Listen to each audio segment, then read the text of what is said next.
দাঁড়াতে পাশাপাশি আপনি বলুন তো কাজটা কি ঠিক হচ্ছে? দুর্ভাগ্যের কথা হলেও সত্যি সেই বাংলার সমাজ হারিয়ে ফেলেছে। আজকে শিক্ষিত মধ্যবিত্ত সমাজ, আমাদেরও দোষ আছে, এই শিক্ষিত মধ্যবিত্ত সমাজের হাতে সমাজের নৈতিকতার যে নেতৃত্ব ছিল আমরা হারিয়ে ফেলেছি। কেন হারিয়ে ফেলেছি? কারণ গ্রাসরুটের সঙ্গে যে মানুষ, শ্রমজীবী মানুষ, যে মানুষ শিক্ষার আলোকের সুযোগ তাকে দেওয়া হয়নি, বংশ পরম্পরায় ধরে তাকে বঞ্চিত করে রাখা হয়েছে, তাদের হাত ধরার আমাদের দরকার ছিল। আমরা পারিনি বলে এই মুহূর্তে আমার বলতে কোনো দ্বিধা নেই, শুধু পশ্চিমবঙ্গ নয়, সারা ভারতবর্ষে গণতন্ত্রের নামে যেটা চলছে, that is not democracy, that is known as kakistocracy। অর্থাৎ সমাজের সব থেকে ঘৃণিত, সব থেকে নিন্দিত মানুষগুলো ন্যায় নৈতিকতার ঠেকা নিয়ে পার্লামেন্ট বিধানসভা দখল করে রয়েছে। এটা আমরা হতে দিয়েছি। আমরা হতে দিয়েছি কারণ আমরা সেই মানুষটির হাত ধরিনি, যে মানুষটি হয়তো সমাজের প্রান্তবাসী, যে মানুষটি হয়তো শিক্ষার চমকটা তার কাছে নেই, অথচ যে মানুষটি তার পরিশ্রম দিয়ে সমাজের বুনিয়াদ তৈরি করে। আজকে সেই রবীন্দ্রনাথের কথা পুনরাবৃত্তি করতে হয়, এমন দুর্ভাগা দেশ যাহাদের করেছে অসম্মান, অপমানে হতে হবে তাহাদের সবার সমান। আজকে আমাদের প্রত্যেকের আত্মদর্শন করার দরকার আছে। আজকের এই লড়াই শুধুমাত্র অভয়ার ন্যায় বিচার আমরা নিশ্চয়ই আদায় করে আনবো, কিন্তু সেখানেই শেষ হবে না। লড়াইয়ের শুরু মাত্র। আমাদের বুঝতে হবে ভবিষ্যৎ ভারতের বুনিয়াদ যদি সত্যি সত্যি আমরা তৈরি করতে চাই, তাহলে আমরা যারা শিক্ষার সুযোগ পাবার এই প্রিভিলেজটুকু পেয়েছি, আমাদের কিন্তু দায়িত্ব একটা প্রদীপ থেকে হাজার, হাজার থেকে লক্ষ, লক্ষ থেকে কোটি প্রদীপ চালিয়ে দিয়ে যাওয়া। আমরা হয়তো ফলাফল সবাই আমাদের জীবদ্দশায় দেখে যেতে পারবো না, কেউই পারে না। যে লড়াই শুরু করে সে অনেক আগেই চলে যায়, কিন্তু তার লড়াইয়ের আগুনটা ছড়াতে থাকে পরবর্তী প্রজন্ম, পরবর্তী প্রজন্ম, পরবর্তী প্রজন্ম। কারণ বিজ্ঞান, প্রগতি, সমাজ এগুলো এগিয়ে যায়, কিন্তু আজকে সারা ভারতবর্ষে আমরা দেখছি সমাজ পশ্চাৎপদ হচ্ছে, যার ফল আজকে এখানে সে অভয়াকাণ্ডে পর্যবসিত হয়েছে। আজকে আমরা কি চাইছি? অভয়ার ন্যায় বিচার, অভয়ার এই জঘন্য ঘটনার ন্যায় বিচার। ভালো কথা, নিশ্চয়ই চাইব, কিন্তু ভবিষ্যতের অভয়া যে হবে না তার গ্যারান্টি নেই। সেই গ্যারান্টি দেওয়ার জায়গাতে তো আমরা নেই। তার কারণ কারণ কারণ অত্যন্ত গভীর। কারণ 1947 সালে যখন ব্রিটিশ ভারত ছেড়ে গেল, যে সংবিধান তৈরি করা হলো সেই সংবিধান ব্রিটিশ রাজতন্ত্রের মডেলে। অর্থাৎ আমরা নামে গণতন্ত্রের টুপিটা আমাদের পড়ানো হচ্ছে, আসলে আমরা রাজতন্ত্রেই বাস করছি। আজকে যিনি ঘটনাচক্রে নির্বাচনে জয়লাভ করে জনপ্রতিনিধি হচ্ছেন, তিনি জেনে যাচ্ছেন 5 বছরের জন্য আমি রাজতন্ত্রই চালাবো। আপনি যা বলছেন সেইটা আমি যেটা বলবো সেটাই আপনাকে মানতে হবে। 5 বছর যা ইচ্ছে করবো। ভারতের সংবিধানে 3টে স্তম্ভ আপনারা জানেন, লেজিসলেটিভ, জুডিশিয়ারি এবং অ্যাডমিনিস্ট্রেশন, প্রশাসন। আর 4র্থ স্তম্ভ আমাদের সংবাদপত্র, সংবাদ মাধ্যম।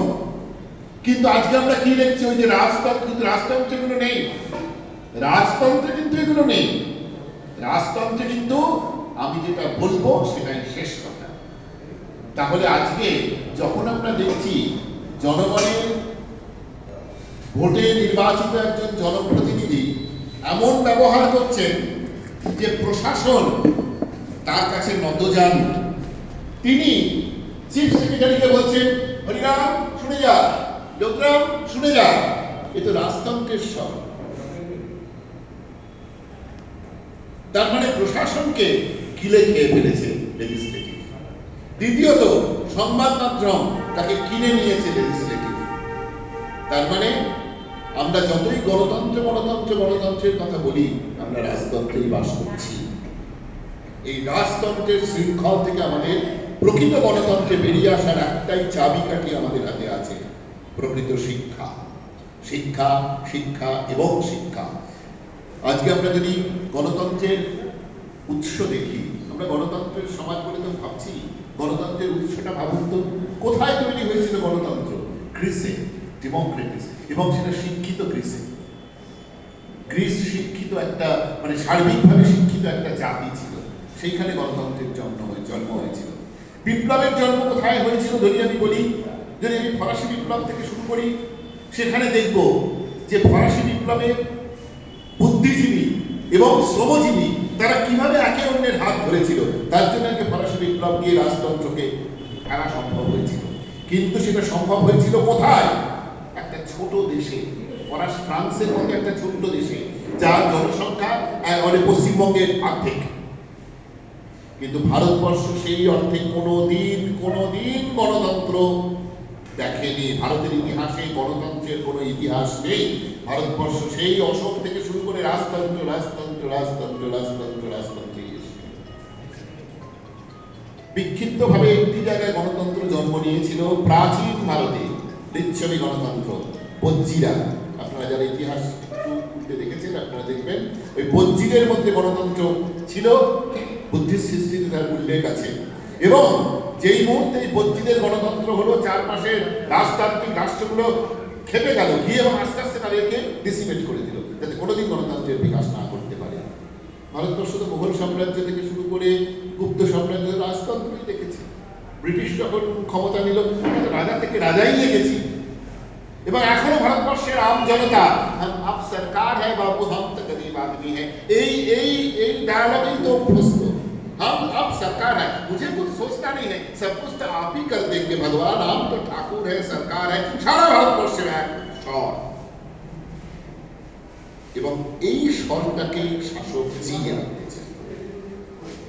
Obedience, obedience, obedience and obedience. আজকে যে সাইকোফ্যান্সি ভারতের রাজনীতিকে গ্রাস করছে সর্বস্তরে, দেখুন একটা একটা করে সেই প্রতিবাদের জায়গাগুলোকে ধ্বংস করা হচ্ছে। শিক্ষা ধ্বংস করো। পশ্চিমবঙ্গের ইতিহাস দেখুন, গত 2 দশক ধরে বা 1.5 দশক ধরে দেখুন, শিক্ষা অফ করো। যত বেশি পড়ে তত বেশি জানে আর তত কম মানে। অর্থাৎ শিক্ষিত যুব সমাজ এটাকে কম করো, অফ করো, শিক্ষাটাকে দুর্বল করো, তবে এরা আমার উপর ডিপেন্ডেন্ট হবে, তবে আমি এদেরকে প্লিজ করতে পারবো, তবে আমি এদের একটা চপ বেগুনির দোকান, এটাই তাদের আলটিমেট, এটা তাদেরকে বিশ্বাস করাতে পারবো। এবং তুই আজকে মানলে তো চপ বেগুনির দোকানটা চলবে, না চললে ভেঙে দেওয়া হবে। আপনারা জানেন যে এই মোহনবাগান এটা হয়েছিল, ওই যে ছেলেটি মোহনবাগান ইস্ট বেঙ্গলের ছবি তুলে করেছিল, ঠাকুরিয়া বাজারে ছেলেটা একটা চপের দোকান ছিল, বাজার দোকান। রাতারাতি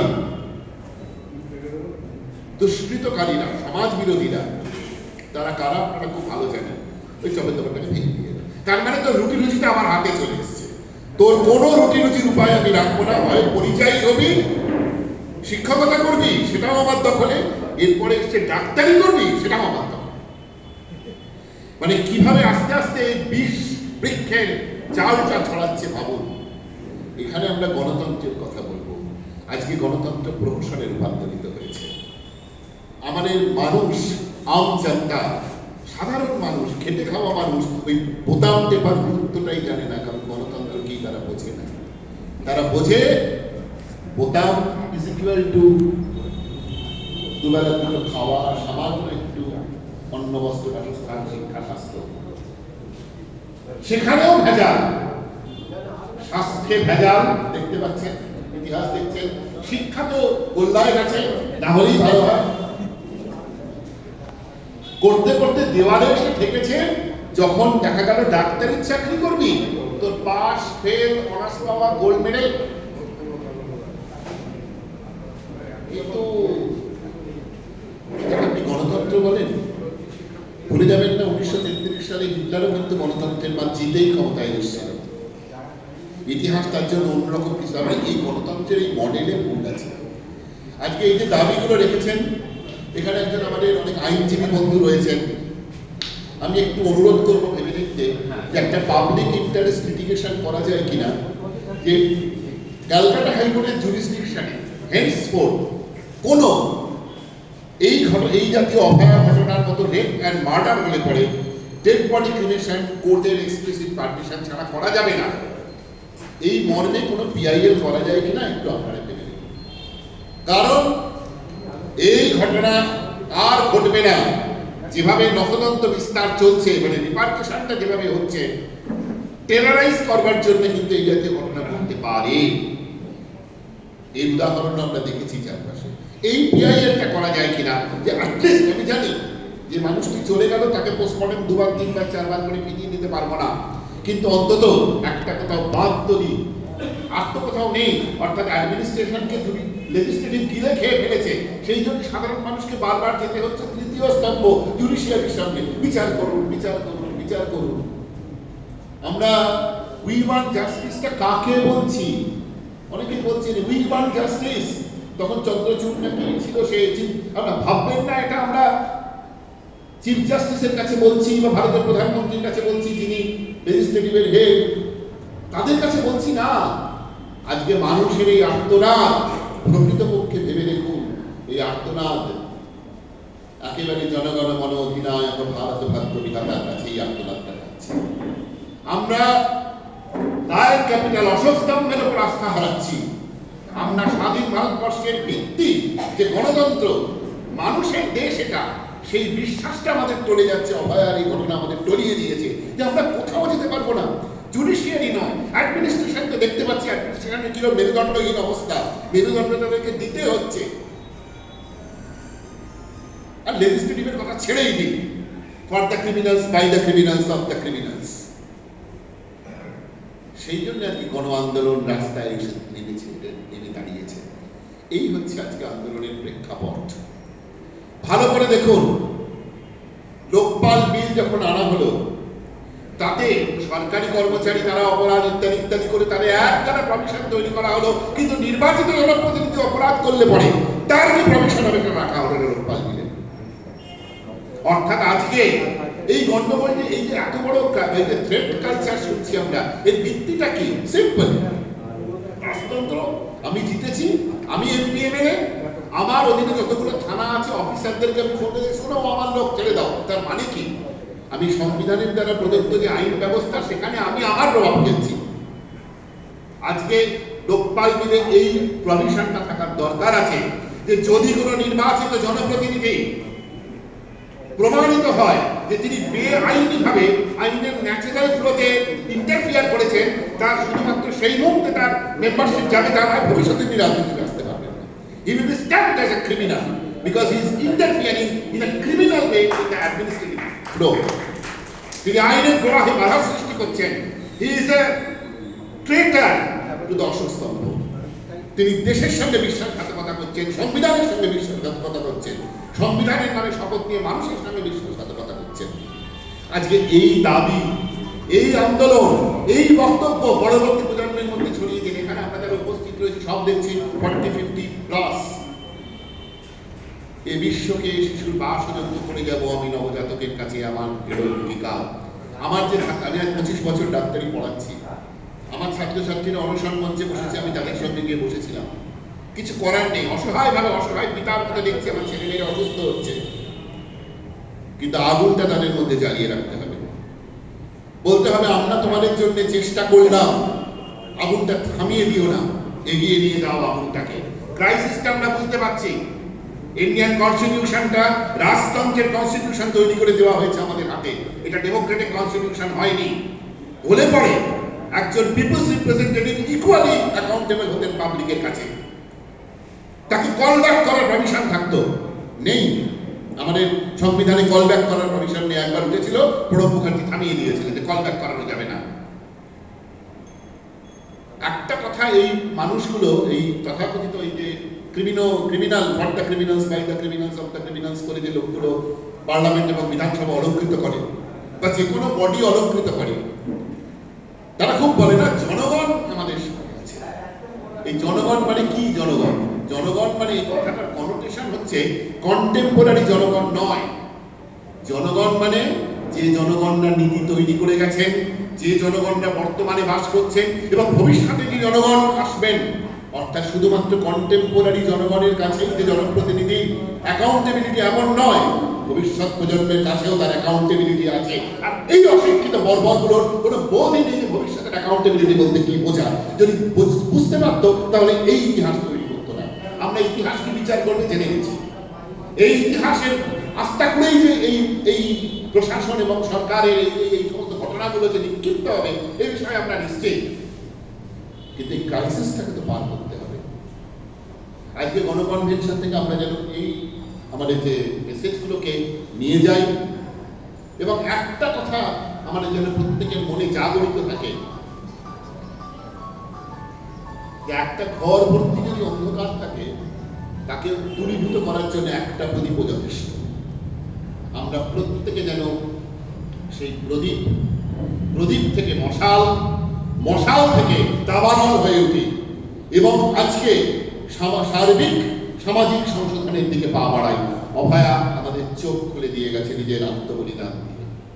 অর্থাৎ আজকে যদি অভয়ার ন্যায় বিচার প্রাপ্ত হয় হোক, তাতে আমাদের লড়াই শেষ হবে না যতক্ষণ পর্যন্ত এই গণতন্ত্রকে প্রকৃতভাবে শিক্ষা দিয়ে আমরা গণতন্ত্রকে প্রতিষ্ঠা করতে পারবো, রাজতন্ত্র থেকে গণতন্ত্রে শিফট করতে পারবো। তুমি নির্বাচিত হয়ে গেছো মানে বিচারপতি তোমার বিচার করবে যারা জেগেছে সেই জনতাই গান তো আমরা অনেক করলাম। এবার আমরা বরং বলি এমপি এমএলএ তোমার বিচার করবে যারা আজ জেগেছে সেই জনতা। তুমি জনপ্রতিনিধি, তুমি জনতার শাসক নও, তুমি জনতার দাস। এইটা জনতাকে বুঝিয়ে দিতে হবে। আজকে গণকনভেনশন থেকে এই আগুন, এই বার্তা আপনারা নিয়ে যান আপনাদের প্রত্যেকের কাছে। আমাকে বলতে হচ্ছে না, এই কথাগুলো আপনাদেরই কথা, আমি আপনাদেরই কথা আপনাদের শোনাচ্ছি। আপনাদের প্রত্যেকের মনের মধ্যে এই কথাগুলো গুঞ্জরিত হচ্ছে। দয়া করে মনের কথাটা মনে রাখবেন না, মুখ ফুটে বলুন, বলার দরকার আছে। একটা সময় বলতে বলতে বলতে বলতেই কিন্তু এই বলাটার মধ্যে যে আগুনটা জ্বলবে। অনেকেই বলেছিলেন যে আন্দোলনে নাকি এরা গান গাইছে, এ করছে, সব কি হচ্ছে? গান করার তো প্রচুর আছে, তারা জানেই না। আসলে তাদের পূর্বপুরুষরাও বলেছিল, মানে যে সমস্ত লোকগুলো এই কথাগুলো বলছে, এসব গানকে ঢাক বাজিয়ে কি আর আন্দোলন হয়? তারা জানেই না যে এদের বাপ ঠাকুরদাও বোধহয় এক সময় বলতো যে আনন্দ মাস করে কি আর বিপ্লব হয়, নাকি যদি তোর ডাক শুনে কেউ না আসে তবে একলা চলনে শুনে বিপ্লব হয়। বিপ্লবটা ভেতরে আসে, চেতনায় আসে। সেই দায়িত্বটা আমরা যেন সবাই আমাদের প্রজন্ম অন্তত সুষ্ঠুভাবে পালন করি, এই আপনাদের সকলের কাছে এই দাবি রেখে, আবেদন নয় দাবি রেখে আমার কথা শেষ করব। নমস্কার।